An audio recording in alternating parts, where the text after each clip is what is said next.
You're right. Jesus spends an evening with his disciples. In this evening, we usually call the Last Supper. Jesus enjoys a meal with the disciples, washes their feet, and then begins to unravel everything that's going to happen over the next number of days. Some of this conversation Jesus hosts in parables and metaphor. At one point, the disciples even get frustrated about their inability to understand exactly what Jesus is saying.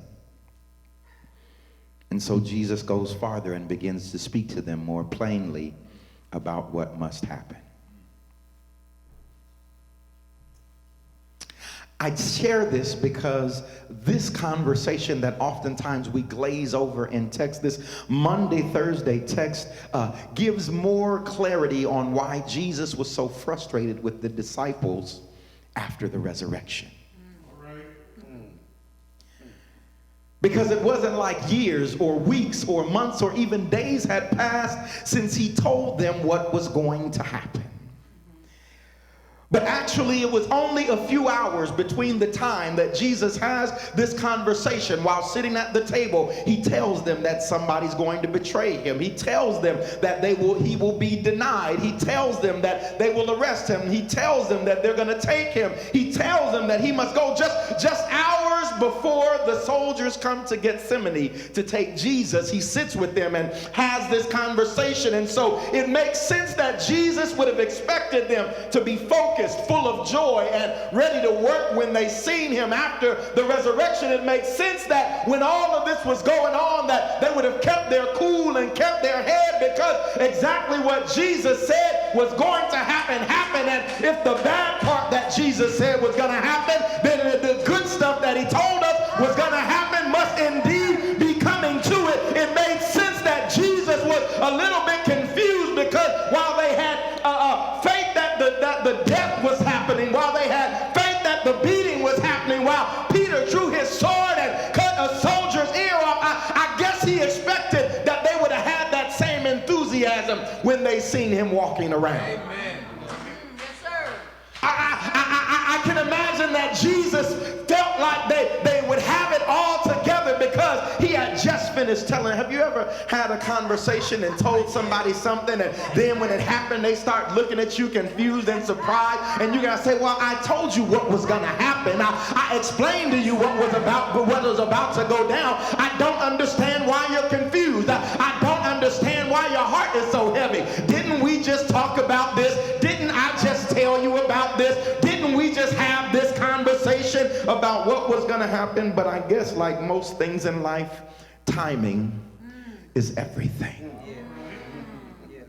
I mean, if I was honest with myself, Dr. Hines, no matter how much I know that hard times have to come, when they come, it always throws me off of my foundation. I don't know about you, Brother Rucker, but no matter how much I can be prepared, no matter how much I think about what I'm going to do, Mike Tyson says everybody has a plan until they get punched in the face. Maybe you're like Mike Tyson, and you knew what was coming, and you knew how hard it was going to be, but when the punch in the face came, you did not know what to do. You could not compose yourself when the doctor's report came, even though God said you will be sick, but it will not be unto death. When the doctor's report came, you did not know how to keep yourself from crying. You forgot what Jesus told you.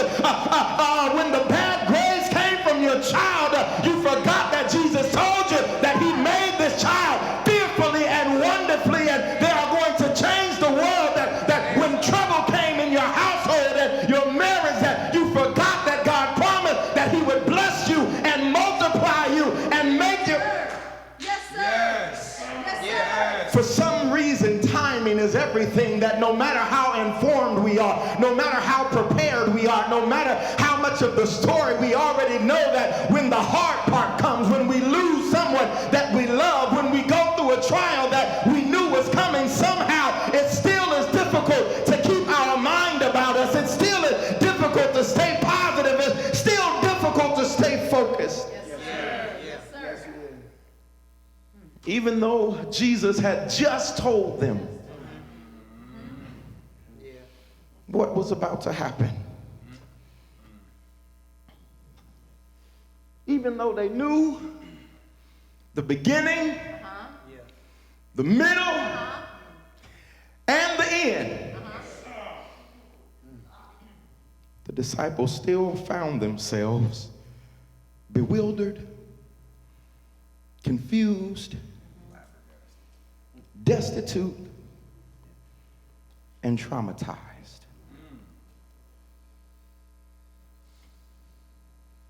But this morning, I want to offer a small perspective of hope. Because immediately after the conversation, the meal, the foot washing, this morning's text says that Jesus prayed for his disciples.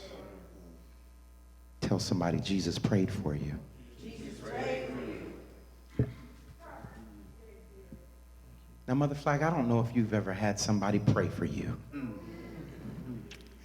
But I've been prayed for by a lot of people.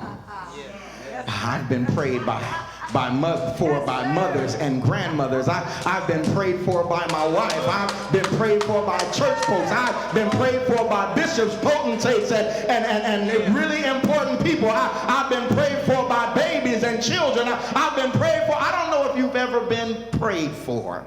I mean, have you ever had somebody really pray for you? Anybody, just throw your hands up. Just give me a shout if you've ever had somebody pray for you. My mother prayed for me, had me on her mind, took the time to pray for me. I'm so glad she prayed. I'm so glad she prayed.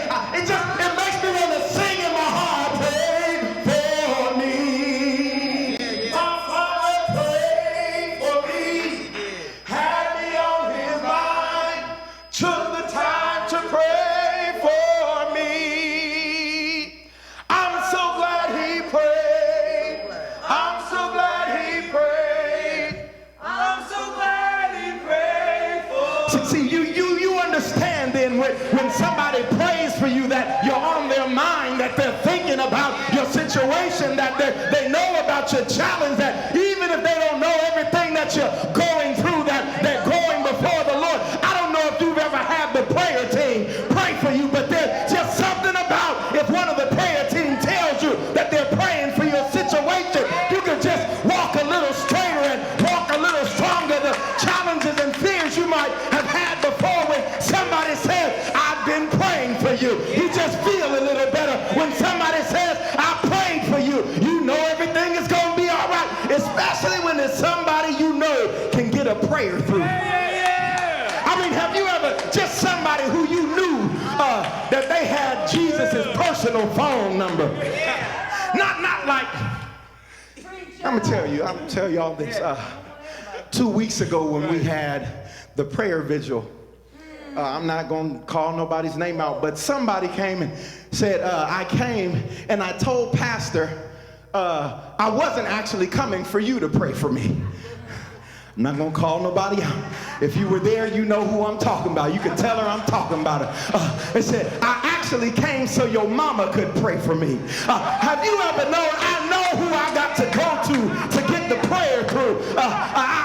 Because I know if Sister Ann prays for me, that some good shouting is about to happen. I know if Sister Bonnie prays for me, that my situation is going to be okay. Because I know that they know that they know that they know that they know Jesus. Yes, sir. Yes, sir. See, Pastor, when you call on him, he might think you calling about a sermon, but when Sister LaVoy calls on him, when Sister Jeanette calls on him, I know that he's expecting that some work is about to get done. Somebody prayed for me. The prayer team prayed for me, had me on their mind, took the time to pray for me. I'm so glad they prayed. I'm so glad. I'm so glad they prayed. I'm so glad they prayed. So you understand, Yes, sir. somebody you know Jesus. Somebody you know who talk to him all the time. Somebody you know who hang out with him. When they friends with him. Yes, sir. Hit a little dip tight. They on a first name basis. Brother Carmen, you know what I'm talking about. It's just certain folks.